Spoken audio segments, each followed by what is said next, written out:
สวัสดีครับวันนี้มาพบกับผมจอไดครับวันนี้ผมพังเพื่อนมังที่ปังครับผมวันนี้ผมจะมาช่วยย่างข้าวผงไปไดย่างครับผมเพื่อนไปดูกันว่าวันนี้เราไดย่างมันจะร้อนขนาดไหนครับผมเมื่อคืนฝนตกครับอากาศดีครับผมเราไม่พูดมากเราไปกันเลยดีกว่าเดี๋ยวเราดูท่องเที่ยวว่าเราจะกินข้าวกับอะไรครับผมไปกันเลยโกโก้ไปเอาดูไม่ดีกว่าไปเลยนี่มันสำคัญนะไม่เป็นน้องชายของผมไหมครับแล้วผมจะถ่ายให้ดูนะครับทำนี้ว่ามีคนมาทำสวนทำไร่เยอะนะครับเราเป็นคนบ้านนอกก็ต้องทำงานแบบนี้นะครับเพราะว่าเราต้นทุนมันน้อยครับผมเหนื่อยร้อนแต่มันก็สนุกครับเดี๋ยวมาเก็บครับคนนี้เป็นน้องสาวของผมไหมครับเป็นคนพม่าครับผมดูสองคนนี้เป็นน้องผมครับผมวันนี้เรามาทำงานใกล้จะเที่ยงนะครับผมยังไม่ได้ไปไดย่างนะครับถ้าไปตามภูเขาก็มันมีหมู่บ้านยุงครับดูเลยว่าวันนี้เจ้าของไร่เขาจะเลี้ยงอะไรเราบ้างครับมีลูกของทำอะไรให้กินครับดูกันตอนเที่ยงครับถ้าเขาทำคนอร่อยๆเนี่ยจริงนะครับผม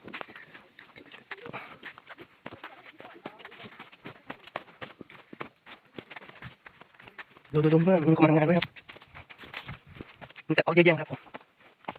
เขาทำไร่ข้าวโพดเนี่ยไร่ข้าวโพดกันทั้งนั้นเลยครับผม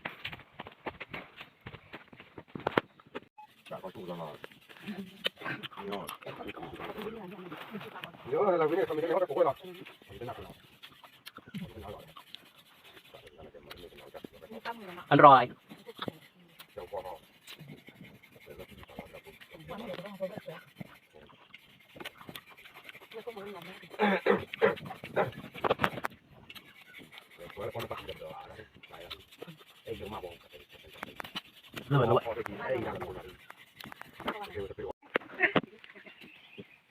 สูบบุหรี่ไหมครับสูบบุหรี่บุหรี่อะไรไม่รู้บุหรี่ปืน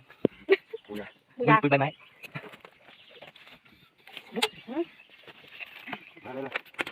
ไปให้เจ้าของที่นาไปก่อนนะไป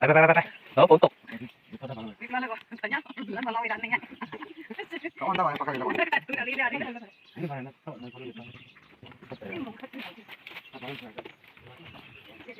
จิ้มหมูไว้ถก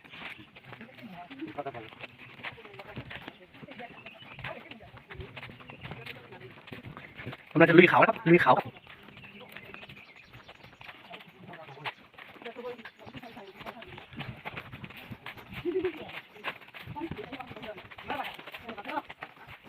ค่าสะพานไม้ไผ่ไม่กล้าข้ามครับ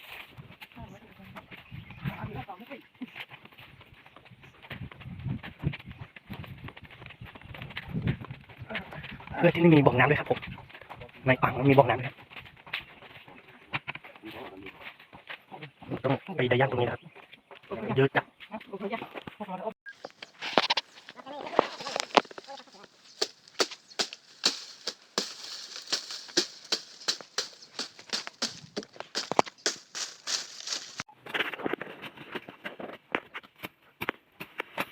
ดูมากรอยะแหละมากรอยะแห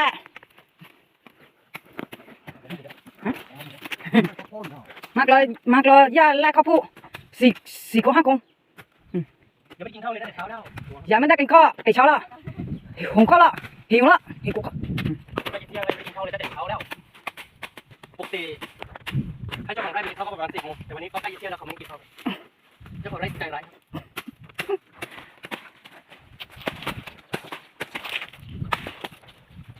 เดี๋ยวขอไล่อยู่วู้นี่ไหนไหมฮะนู่นไหนไหมฮะรอยะนะไหนไหม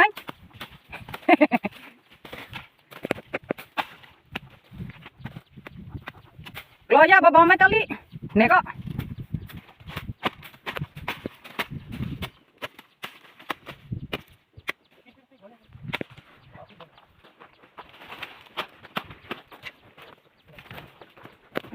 จะดูอะไร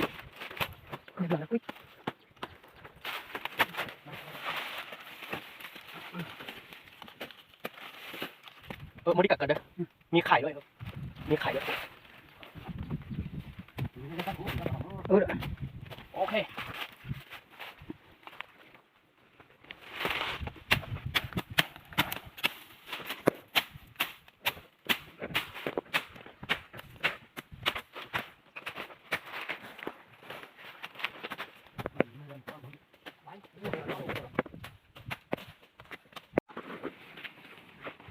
กำลังทำเสร็จแล้วเนาะทำเสร็จแล้วนะระวังจะไปได้ยากนี่ได้กี่การกี่ตัวนี่มาดูกันไม่มีขายนี่ไม่มีขายไม่มีขายไม่มีขายไม่มีขายไม่มีขายไม่มีขายไม่มีขายไม่มีขาย Kamu pun punya ni, macam tu lah.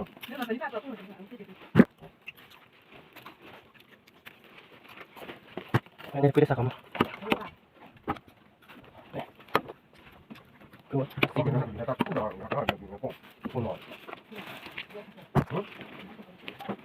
Mana? Mana dia?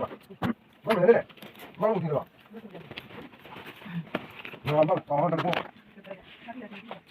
มีขายครับ Ini pun mau. 1 ตัว 2 ตัว 3 ตัว 4 ตัว 5 6 7 8 9 10 11ไม่มีใคร11ตัวมีใคร7ตัวอร่อยขอกินข้าวก่อนนะครับ ผ่าคือกินมาผ่านี่ผัดชายา ผัดชะยิผัดชะยาจันแหละใบมะละกอ ผ่าใบมะละกอนี่อร่อย ดูครับเพื่อนๆพ่อกินข้าวน่าจะอร่อยที่สุดครับ Punya. Gue beli hari ini. Nak kaya pakai nak teh. Kebetulan roti.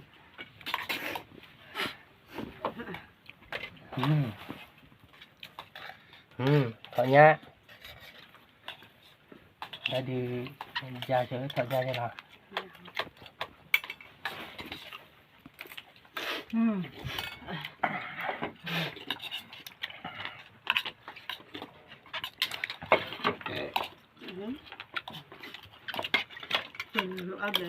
ok rồi về mày gì kém nha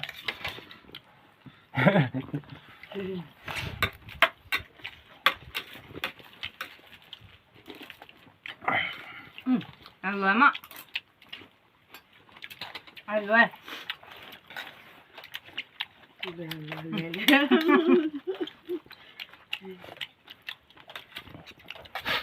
quý khổ mò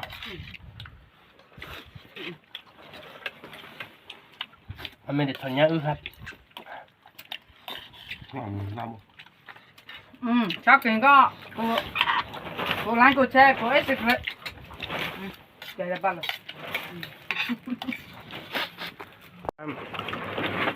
แม่บอกว่าถ้าชอบ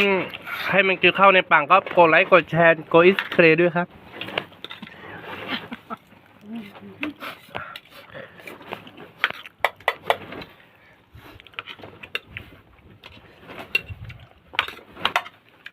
แม่จะได้ขาดตายอิสเครมา Dia cuma tahu nyambal lah. ให้เราเรียนเล่น Tepat dia tu. คนนั้นก็เชื่อจนได้อีอ่ะฮะรวยมาก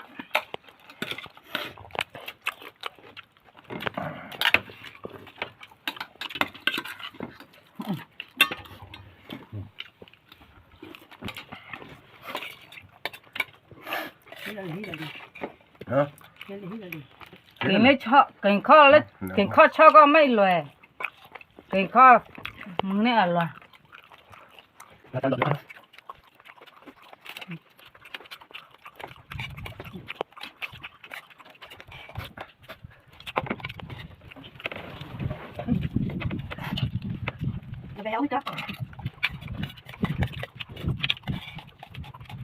Oh, lu kau nak ngam tu ni.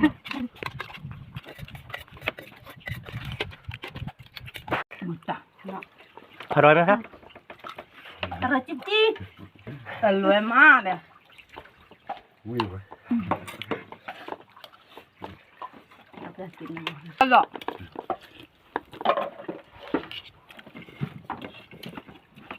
รวยมาก À. Đi. รวยมาก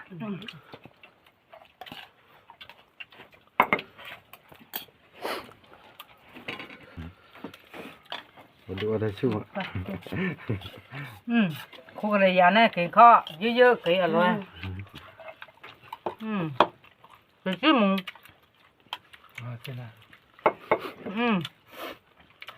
ผ้า Mamma thôi.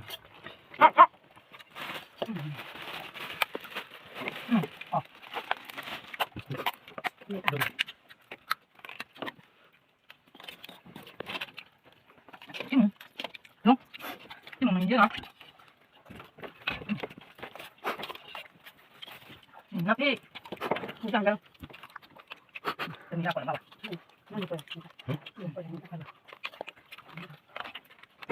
Cái mặt từ. Mặt từ. ที่หมูที่อะไรมะ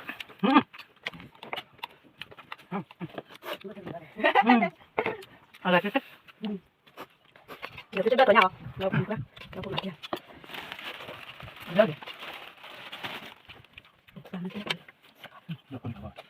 มันก็ติดได้เนาะได้ติดเลิกกับทุกอย่าง Không phải cái là chỗ nào.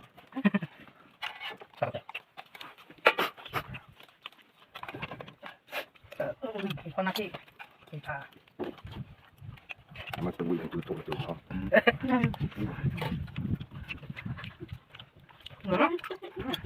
อร่อยจริง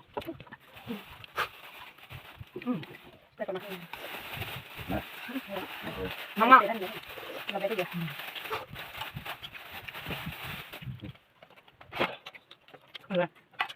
อร่อยจริงอยากกินก็กดไลค์กดแชร์กดsubscribe ด้วยนะพ่อแม่พี่น้องพ่อแม่พี่น้องพ่อกดไลค์กดแชร์ด้วยกดติดตามด้วยนะโอเคถ้าชอบเจออะไรอีกอ่ะนะไปเรื่องนี้เทปก็หายแล้วเอาไปเลยอย่างนี้ดูได้ไหม Tay mà. เตะเดี๋ยวคนว่า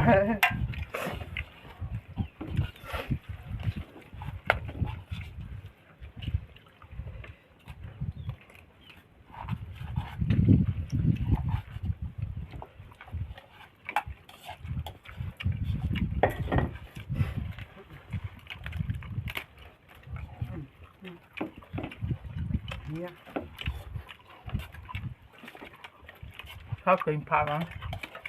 อร่อยมาก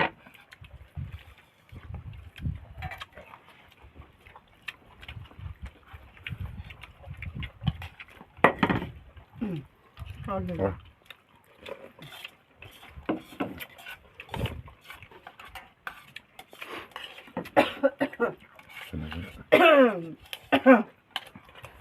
Udah dulu.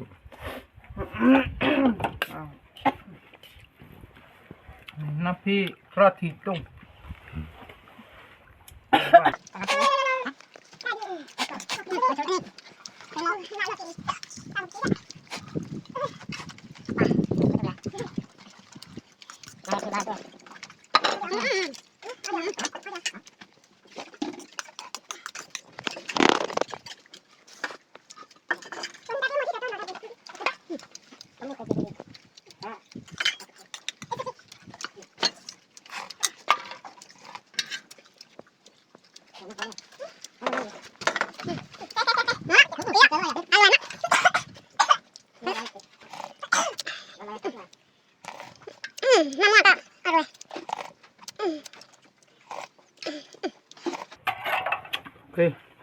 โอเค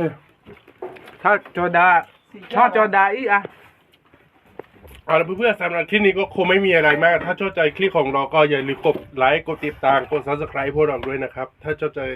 คลิปที่เราไปกินข้าวในป่าก็เมย์บอกพวกเราด้วยนะครับเจอกันคลิปวิดีโอหน้าครับสวัสดีครับผม